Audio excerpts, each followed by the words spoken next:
నమస్తే, welcome to NH media. ముందుగా headlines.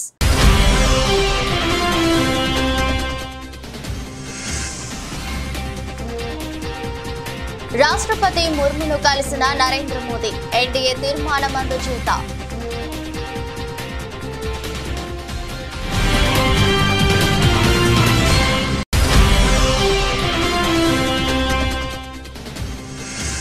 LK Advani, Murali Manohar, జోషిల ఆశీర్వాదం తీసుకున్న మోదీ. ప్రభుత్వ ఏర్పాటుకు ముందు బీజేపీ గురువృద్ధులను కలిసిన ఎన్డీఏ పక్ష నేత.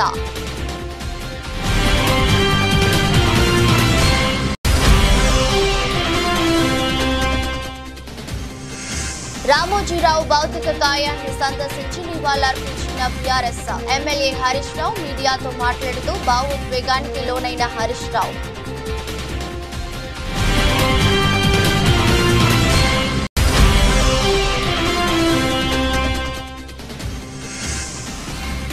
టీడీపీ దాడులపై స్పందించిన మాజీ మంత్రి అప్పలరాజు. తమ కార్యకర్తలపై చేయి వేస్తే తాము ఎంత దూరమైనా వెళ్తామని హెచ్చరిక.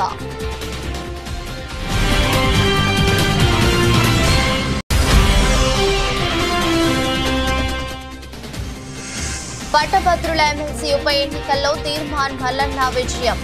బీఆర్ఎస్ అభ్యర్థి రాకేష్ రెడ్డిపై తీర్మాన్ మల్లన్న విజయం.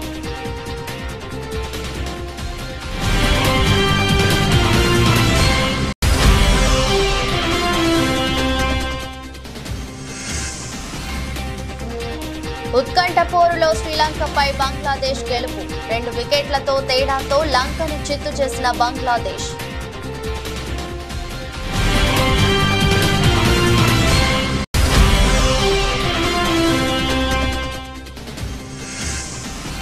భారీ లాభాల్లో కొనసాగుతున్న దేశీయ స్టాక్ మార్కెట్లు. సానుకూలతల మధ్య జోరుగా కొనసాగుతున్న ట్రేడింగ్.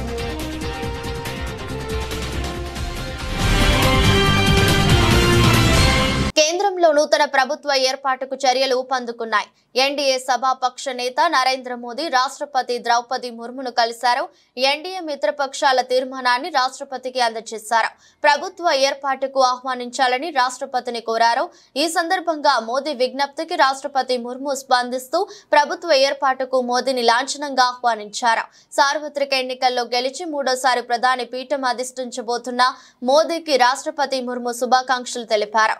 కాగా ప్రభుత్వ ఏర్పాటుకు రాష్ట్రపతి ఆహ్వానించిన నేపథ్యంలో నరేంద్ర మోదీ నెల 9న ప్రధానిగా ప్రమాణ స్వీకారం చేయనున్నారు.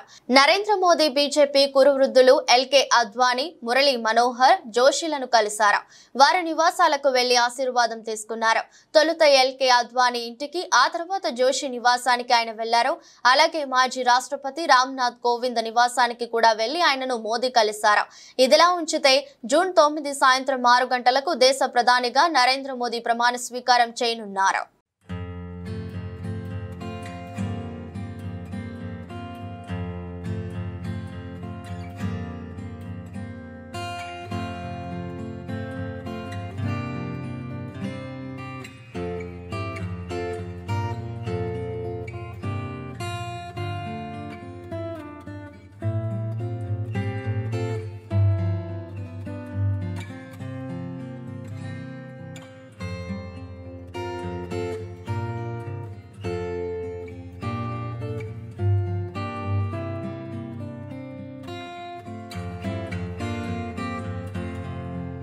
ఈనాడు గ్రూప్ సంస్థల చైర్మన్ రామోజీరావు అస్తమయంపై టీడీపీ అధినేత నారా చంద్రబాబు నాయుడు తీవ్ర దిగ్భ్రాంతి వ్యక్తం చేశారు.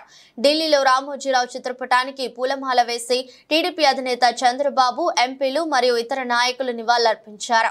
ఈ సందర్భంగా చంద్రబాబు మాట్లాడుతూ, ఒక సామాన్య కుటుంబంలో పుట్టి అసామాన్య విజయాలు సాధించిన రామోజీరావు మరణం తనను తీవ్ర ఆవేదనకు గురి చేసిందన్నారు. అక్షర యోధుడిగా పేరున్న రామోజీ తెలుగు రాష్ట్రాలకు, దేశానికి అందించిన సేవలను ఈ సందర్భంగా టీడీపీ అధినేత గుర్తు చేసుకున్నారు. గత కొన్ని రోజులుగా అనారోగ్యంతో ఉన్న ఆయన తిరిగి కోలుకుంటారని తామంతా భావించామని, కానీ ఇలాంటి వార్త వినాల్సి వస్తుందని అనుకోలేదని చంద్రబాబు తెలిపారు.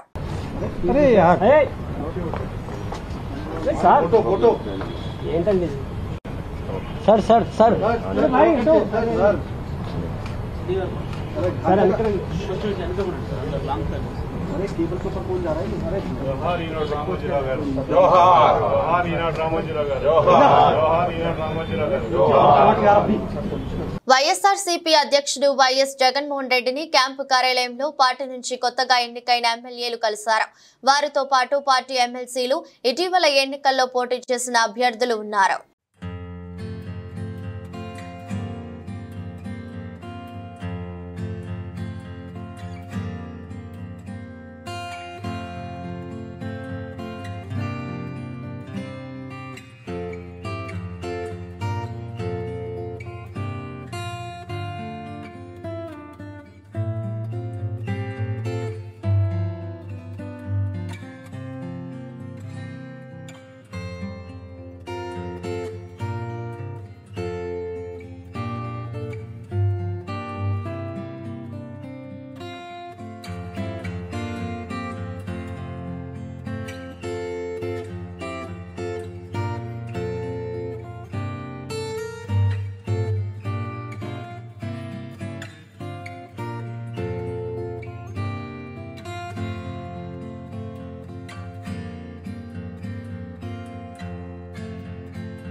ఈనాడు సంస్థల చైర్మన్ రామోజీరావు శనివారం తెల్లవారుజామున 4:50 కన్నుమూశారు.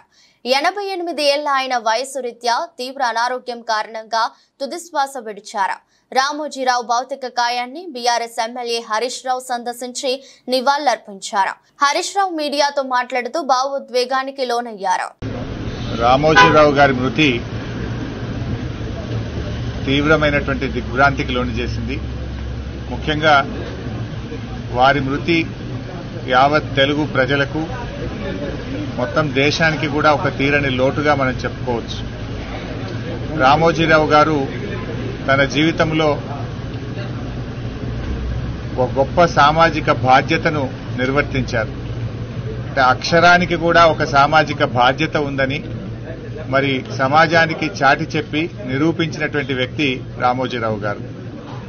అంటే పేద ప్రజల గొంతుకగా తన పత్రికను నిలుపుతూ మరి ఎంతో మంది పేదల పక్షాన నిలబడ్డటువంటి మహనీయుడు.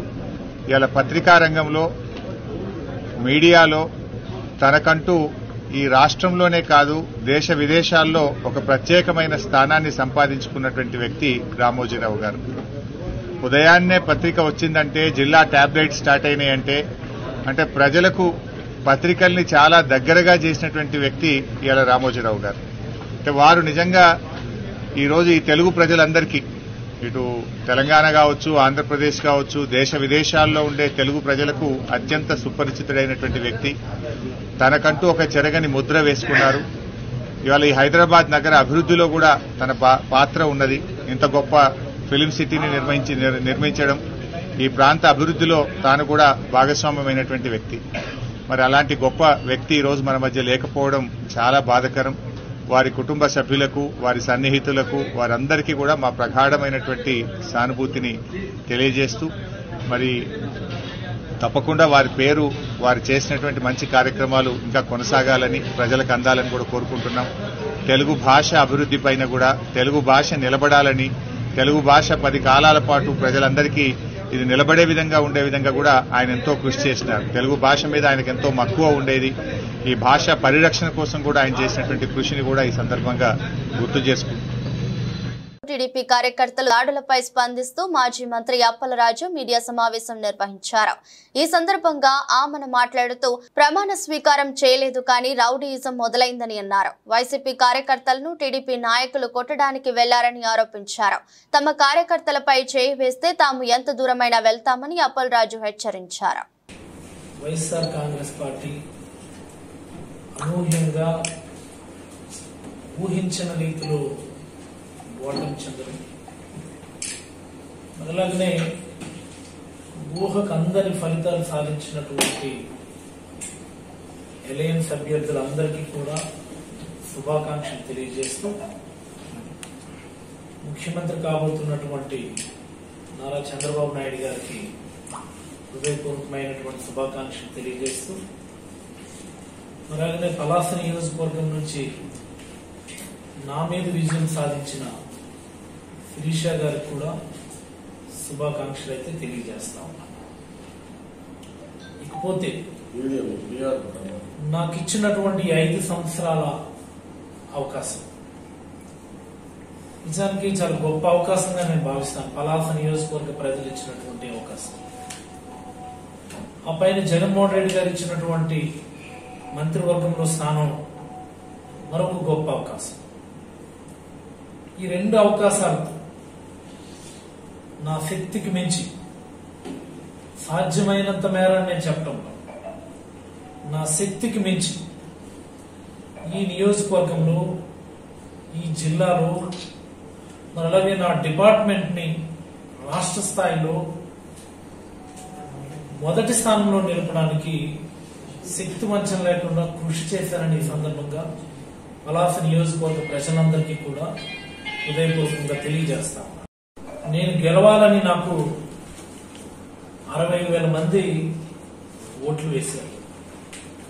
మరి అలాగే నేను గెలవాలని ప్రతి వైఎస్ఆర్ కాంగ్రెస్ పార్టీ కార్యకర్త కూడా, ప్రతి వైఎస్ఆర్ కాంగ్రెస్ పార్టీ నాయకుడు కూడా శక్తి వంచన లేకుండా కృషి చేశారు. మరి అలాగే 2019 ఎన్నికల ముందు సైతం ఇలాగనే కృషి చేశారు. మరి 5 ఏళ్ల కాలంలో ఒకసారి గమనించుకోండి.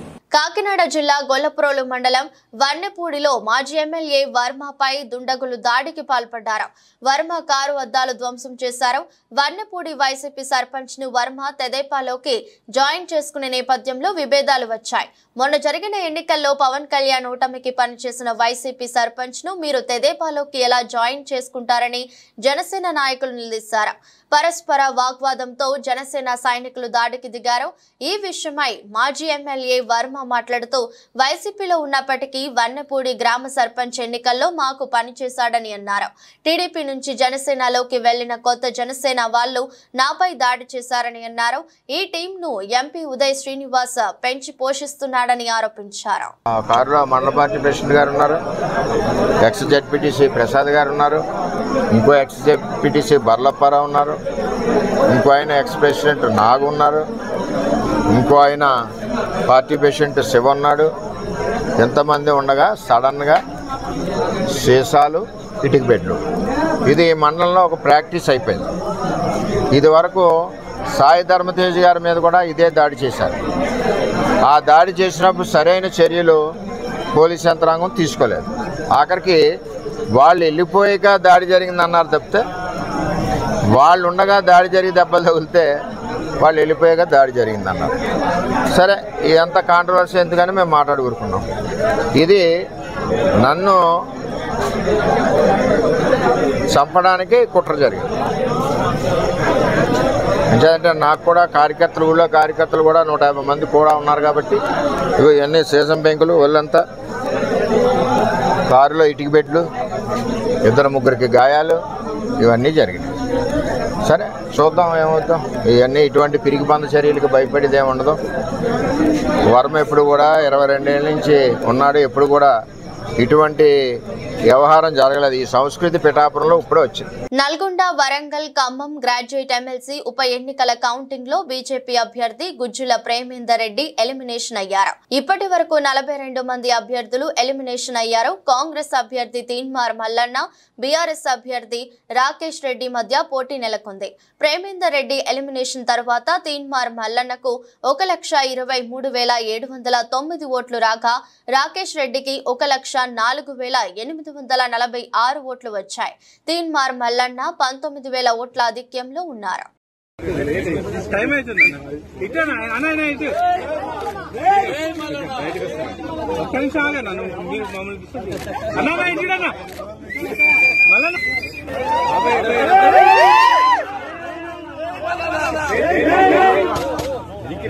తూర్పు గోదావరి జిల్లా గోకవరం ఇటీవల జరిగిన సార్వత్రిక ఎన్నికల్లో జగన్మోహన్ రెడ్డి ఓటమి పాలవడంతో అదే పార్టీకి చెందిన AP Christian minority finance corporation director పదవికి వరసాల కుమారి తీవ్ర మనస్తాపానికి గురై రాజీనామా చేశారు. శనివారం ఆమె మీడియా సమావేశంతో ఏర్పాటు చేసి మాట్లాడుతూ తాడేపల్లి కార్యాలయానికి తమ రాజీనామా పత్రాన్ని అందజేయడం జరిగిందని చెప్పారు. అత్యంత పేద కుటుంబమైన మమ్మల్ని ఆదరించి ఇంత మంచి పదవిని కట్టబెట్టినందుకు మాజీ ముఖ్యమంత్రి వైఎస్ జగన్ కు మాజీ ఎమ్మెల్యే ఎమ్మెల్యే జ్యోతుల చంటిబాబుకు వారు కృతజ్ఞతలు తెలిపారు. తన భర్త వైసీపీ రాష్ట్ర ఎస్ఎస్ఎల్ కార్యదర్శి వరసాల ప్రసాద్ మాట్లాడుతూ గెలుపోటములు అనేవి సహజమని, అధికారంలోకి వచ్చిన పార్టీ ఏదైనప్పటికీ ప్రజలకు అండగా నిలవాలని కోరారు. నాకు గతంలో జగన్మోహన్ రెడ్డి గారు, జ్యోతుల చంటిబాబు గారు క్రిస్టియన్ మైనారిటీ ఫైనాన్స్ కార్పొరేషన్ డైరెక్టర్గా పదవిచ్చారు. నేను ఈరోజు మా పార్టీ ఓడిపోయినందువలన ప్రజా తీర్పుకి గౌరవించి నేను రాజీనామా చేస్తున్నాను. తాడేపల్లిలోను రాజీనామా పత్రం అందజేయడం జరిగింది. మీడియా మిత్రులందరికీ తెలియపరుస్తున్నాను.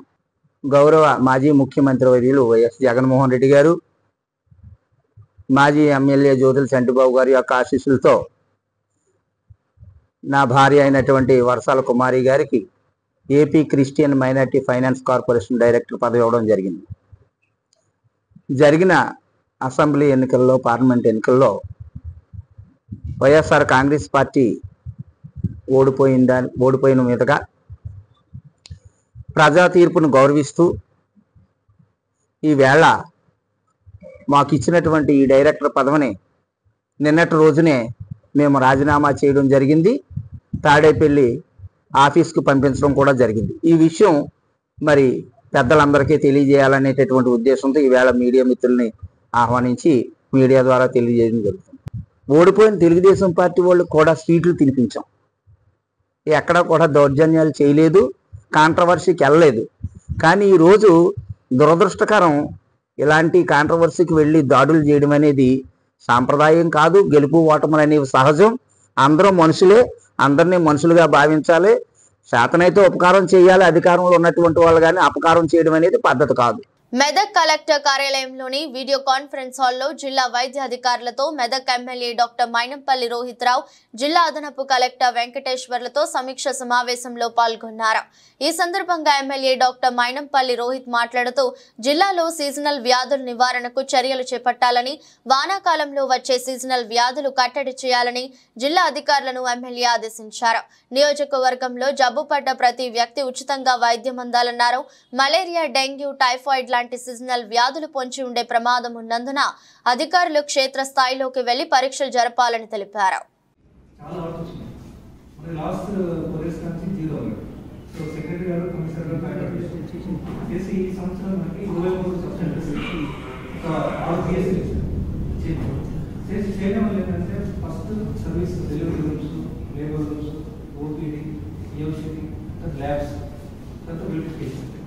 హాస్పిటల్ సెంట్రల్ గవర్నమెంట్ నుంచి టీమ్ సర్టిఫై చేసిన తర్వాత నేషనల్ క్వాలిటీలో మనం సెలెక్ట్ అయితే ఎవ్రీ ఇయర్ 3 lakhs అప్లికేషన్ వస్తాయి.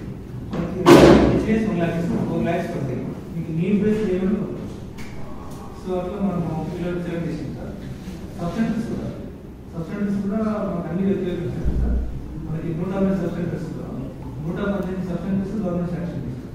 అలా 77 ఏమో నేషనల్ ఉంది సార్. జిల్లా పరిషత్ 40. సో 41 7 మాత్రమే టెండర్ సెలెక్ట్ అవుతాయి. ఇంకా కూడా ఎవరు కూడా తీసుకోలేదు. సో ఎన్హెచ్ఎం కూడా సార్ 35 మాత్రమే ఫంక్షన్ ఉంది రెడీగా.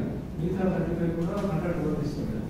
సో 30 మీరు 50 కాంట్రాక్ట్ తీసుకుంటే మళ్ళీ చేసి 20 lakhs తీసుకుంది. ఎన్ని బిల్డింగ్స్ ఇప్పుడు 118లో 30 తీసేస్తాయి. 50 బిల్డింగ్స్ కట్టాలి. లాస్ట్ ట్రాన్స్ఫర్ చేసి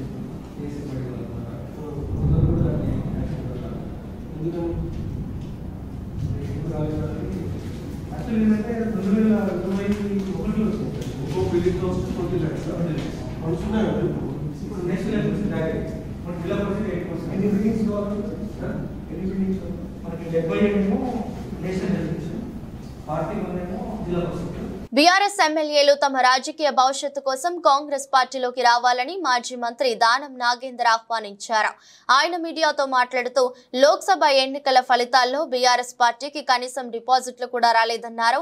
అంతకు ముందు ఎమ్మెల్యేలుగా గెలిచిన నియోజకవర్గాల్లోనూ డిపాజిట్లు రాలేదన్నారు. కాబట్టి బీఆర్ఎస్ ఎమ్మెల్యేలు వారి రాజకీయ భవిష్యత్తు కోసం, రాజకీయ మనుగడ కోసం కాంగ్రెస్ పార్టీలోకి రావాలన్నారు. రాజకీయంగా ప్రజాక్షేత్రంలో ఉండాలని కోరుకునేవారు ప్రజా సేవ చేయాలని కావాలని కోరుకునే వారు కాంగ్రెస్ పార్టీలోకి రావాలని సూచించారు. వారు తమ పార్టీలోకి వస్తే ముఖ్యమంత్రి రేవంత్ రెడ్డి వారికి తగిన గౌరవం ఇస్తారని హామీ ఇచ్చారు.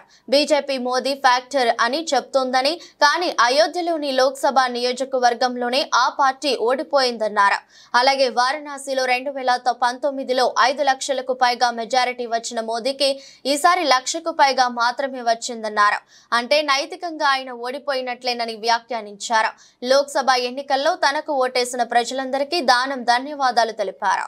ఎవరైతే మాకు పనిచేశారో ఇప్పటికైనా బీఆర్ఎస్ పార్టీ శాసనసభ్యులు ఎవరైతే మొన్న ఓటమి వచ్చిన తర్వాత మీరు చూసిన తర్వాత మీ నియోజకవర్గాల్లో కనీసం డిపాజిట్ కూడా రాలేదు. పద్మారావు గారికి కూడా డిపాజిట్ రాలేదు. మీ రాజకీయ భవిష్యత్తు ఇప్పుడు మీ చేతిలోనే ఉంది. మీరు భవిష్యత్తులో మీ రాజకీయ మనుగడను కాపాడుకోవాలంటే కాంగ్రెస్ పార్టీ ఒక్కటే శరణ్యమని మీరు అర్థం చేసుకొని కాంగ్రెస్ పార్టీలోకి రాండి. తప్పకుండా గౌరవ ముఖ్యమంత్రి గారు మీకున్న గౌరవాన్ని ఇస్తారు, మీకు కావాల్సినటువంటి గౌరవాన్ని ఇస్తారు తప్పకుండా. ఇటీవల ఏపీ ఎన్నికల సందర్భంగా టాలీవుడ్ నటి ప్రముఖ యాంకర్ శ్యామల పిఠాపురంలో వైసీపీ అభ్యర్థి వంగా గీత తరపున ప్రచారం చేయడం తెలిసిందే. ఈ సందర్భంగా ఆమె జనసేనాని పవన్ కళ్యాణ్ పై చేసిన వ్యాఖ్యలు జనసేన శ్రేణుల్లో తీవ్ర ఆగ్రహం కలిగించాయి. పిఠాపురంలో వంగా గీత విజయం పక్క, పవన్ అరవడం, ఆయాసపడడం తప్ప ఇతరులకు సాయపడడం నేనెప్పుడు చూడలేదు అంటూ శ్యామల చేసిన వ్యాఖ్యలతో పవన్ అభిమానులు జన సైనికులు బాగుమన్నారు. ఇప్పుడు ఎన్నికలు పూర్తయ్యాయి. పిఠాపురంలో పవన్ గెలవడమే కాదు, రాష్ట్రంలో జనసేన పార్టీ పోటీ చేసిన 21 స్థానాల్లో విజయాలు అందుకుంది. ఈ నేపథ్యంలో యాంకర్ శ్యామల తనకు బెదిరింపు కాల్స్ వస్తున్నాయని వెల్లడించారు. ఒక రకంగా భయంగానే ఉందని ఆందోళన వ్యక్తం చేశారు. ప్రియమైన ఆంధ్రప్రదేశ్ ప్రజలకి నమస్తే. జరిగిన ఎన్నికల్లో ప్రజలిచ్చిన తీర్పుని స్వాగతిస్తున్నాము. ఖచ్చితంగా ఈ క్షేత్ర స్థాయిలో జరిగినటువంటి ఎన్నికల్లో ప్రజలదే అంతిమ తీర్పు. మీ తీర్పుని ఖచ్చితంగా స్వాగతిస్తున్నాం, గౌరవిస్తున్నాను. ముందుగా అఖండ విజయాన్ని మూటగట్టుకున్న కూటమికి ధన్యవాదాలు.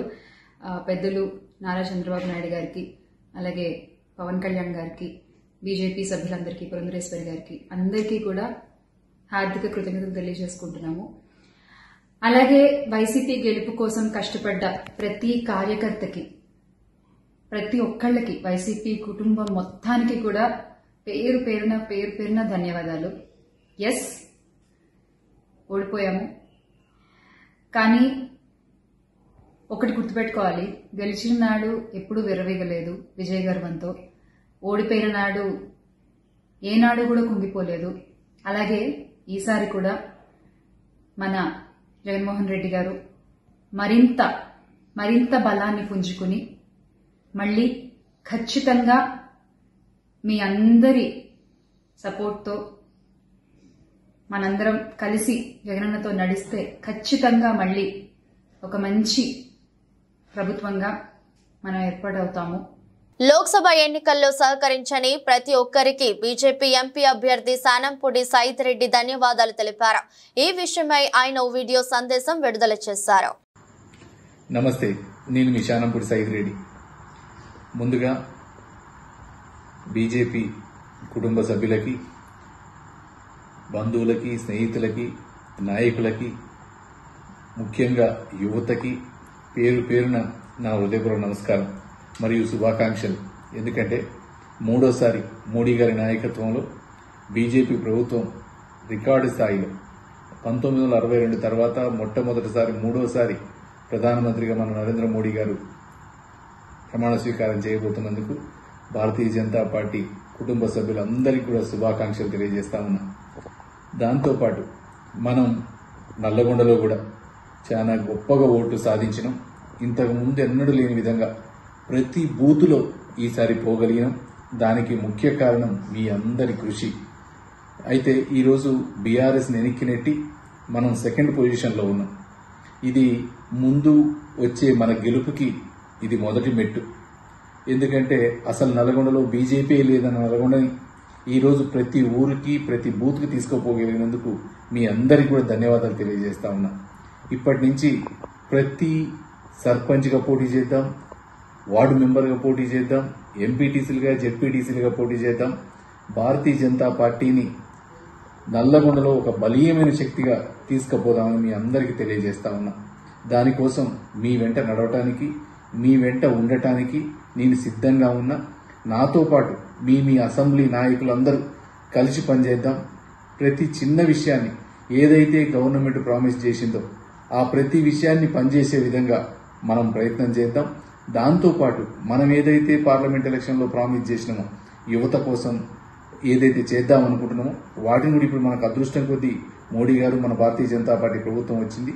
సాధ్యమైనంత పనులు నల్లగొండకి తెచ్చే విధంగా ప్రయత్నం చేద్దామని మీ అందరికీ మరొకసారి తెలియజేస్తాము. ఢిల్లీ మద్యం పాలసీ కేసులో బీఆర్ఎస్ ఎమ్మెల్సీ కవిత జ్యుడిషియల్ రిమాండ్ ను రౌస్ అవెన్యూ సిబిఐ ప్రత్యేక కోర్టు పొడిగించింది. సిబిఐ కేసులో రిమాండ్ ను ఈ నెల 21వ తేదీ వరకు పొడిగించింది. జైల్లో చదువుకోవడానికి తనకు పుస్తకాలు కావాలని కవిత కోర్టును కోరింది. ఆమె విజ్ఞప్తికి కోర్టు ఆమోదం తెలిపింది. కవితకు జైల్లో 8 పుస్తకాలు ఇవ్వాలని అధికారులను ఆదేశించింది. అంతకుముందు మద్యం పాలసీ కేసులో కవిత పాత్రపై సిబిఐ సప్లిమెంటరీ ఛార్జ్ షీట్ ను దాఖలు చేసింది. T20 ప్రపంచ కప్ లో శ్రీలంకకు ఘోర పరాభవం ఎదురైంది. డల్లాస్ వేదికగా జరిగిన మ్యాచ్ లో ఆ జట్టు బంగ్లాదేశ్ చేతిలో ఓటమి పాలైంది.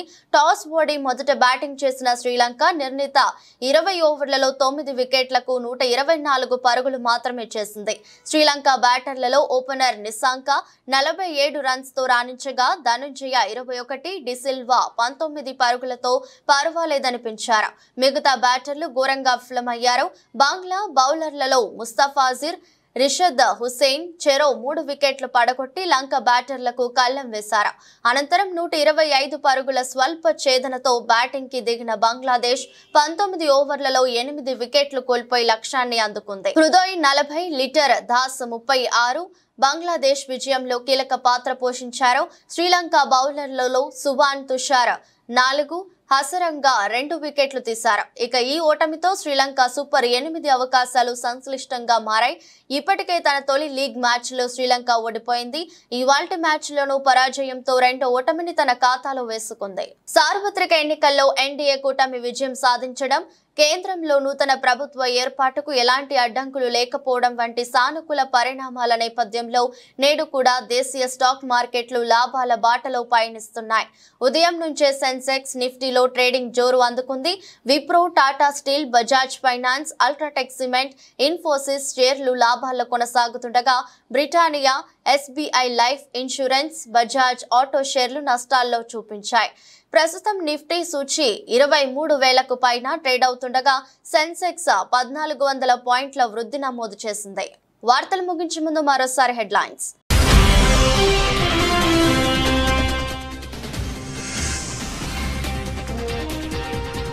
రాష్ట్రపతి ముర్మును కలిసిన నరేంద్ర మోదీ, ఎన్డీఏ తీర్మానం అందుచేత.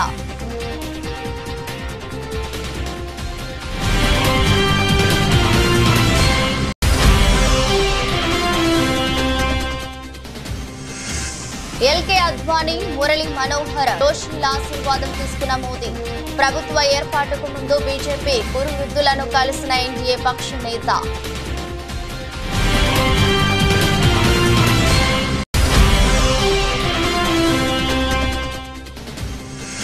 రామోజీరావు భౌతిక కాయాన్ని సందర్శించి నివాళులర్పించిన బీఆర్ఎస్ ఎమ్మెల్యే హరీష్ రావు మీడియాతో మాట్లాడుతూ భావోద్వేగానికి లోనైన హరీష్ రావు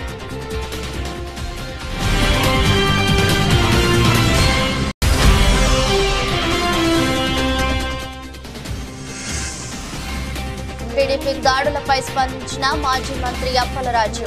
తమ కార్యకర్తలపై చేయి వేస్తే తాము ఎంత దూరమైనా వెళ్తామని హెచ్చరిక.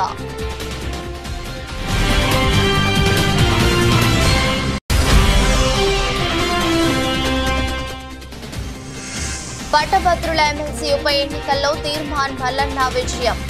బీఆర్ఎస్ అభ్యర్థి రాకేష్ రెడ్డిపై తీర్మాన్ మల్లన్న విజయం.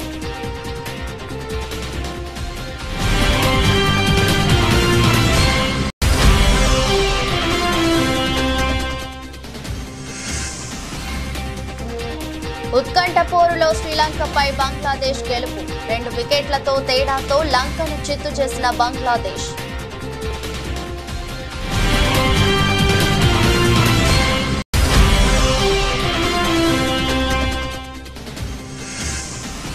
భారీ లాభాల్లో కొనసాగుతున్న దేశీయ స్టాక్ మార్కెట్లు, సానుకూలతల మధ్య జోరుగా కొనసాగుతున్న ట్రేడింగ్.